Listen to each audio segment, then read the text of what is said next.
Hi சொல்லுங்க.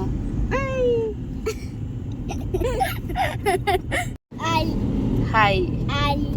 அஸ்ஸலாமு அலைக்கும். இன்றைக்கி நான் ஹஸ்பண்ட் அப்புறம் 2 பிள்ளைகள் மட்டும் எங்கே போயிட்டு இருக்கோன்னு பார்த்தீங்கன்னா மாட்டூலுக்கு தான் போயிட்டு இருக்கோம். மாட்டூல் பீச் ஆப்போசிட்டில் பார்த்தீங்கன்னா பெட் ஸ்டேஷனும் அப்புறம் ஃபன் சிட்டி அப்படிங்கிற ஒரு பார்க்கும் இருக்குது. ஸோ அங்கே தான் நாங்கள் வந்திருக்கோம். ஃபஸ்ட்டு ஃபன் சிட்டிக்குள்ளே போயிடலான்னு உள்ளே போயிருந்தேன். நாங்கள் இப்போ தான் ஃபஸ்ட் டைம் இங்கே வரோம். ஸோ இது ஃபுல்லாகவே பார்த்திங்கன்னா கிட்ஸ் விளையாடுற மாதிரி தான் ஃபுல்லாக வந்து இருக்குது. பார்க்கும் சரி ஊஞ்சல் எல்லாமே வந்து கிட்ஸ் விளையாடுற மாதிரி தான் இருக்கும். சைடில் எல்லாமே பார்த்திங்கன்னா பார்க்கோடு வந்து நம்ம உட்காந்து பேசுறதுக்கு எல்லாத்துக்குமே வந்து ஒரு ஸ்பேஸை வந்து கொடுத்துருக்காங்க. கொஞ்சம் நேரம் ரிஃப்ரெஷ் வந்து பார்க்கில் விளையாடிட்டு இருந்தோம். ஆப்போசிட்டில் பார்த்திங்கன்னா ஃபுல்லாக ஷாப்ஸ் எல்லாம் இருக்கும். இந்த ஐஸ்கிரீம் ஸ்நாக்ஸ் அந்த ஷாப்ஸ்லாம் இருக்கும். கொஞ்சம் உள்ளே போனால் இந்த மாதிரி பலூன் எல்லாம் இருக்கும். ஸோ இதுலேயும் வந்து அவன் ஏறணும்னு சொல்லியிருந்தான்.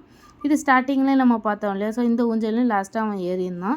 கிளம்பும்போது கிட்ஸ் ஆர்ட்டுன்னு சொல்லிட்டு ஒரு பெயிண்டிங் ஷாப் இருந்துச்சு. ஸோ அதுக்குள்ளே வந்து பெயிண்ட் பண்ணிகிட்டு இருந்தான். மஷாலா நல்ல சூப்பராக வந்து அவன் அடிச்சிருந்தான் பெயிண்டிங். அதுக்கப்புறம் பெட் ஸ்டேஷன் போகலான்னு பார்க்கும்போது பெட் ஸ்டேஷன் வந்து க்ளோஸ் ஆகிடுச்சு. ஸோ அங்கேருந்து நாங்கள் கிளம்பி இன்னொரு இடத்துக்கு போனோம். அதை நான் பார்ட் 2ல் சொல்கிறேன். ஸோ இந்த வீடியோ உங்களுக்கு பிடிச்சிருந்தா லைக் அண்ட் ஷேர் பண்ணுங்கள் அண்ட் மறக்காமல் சப்ஸ்கிரைப் பண்ணிக்கோங்க.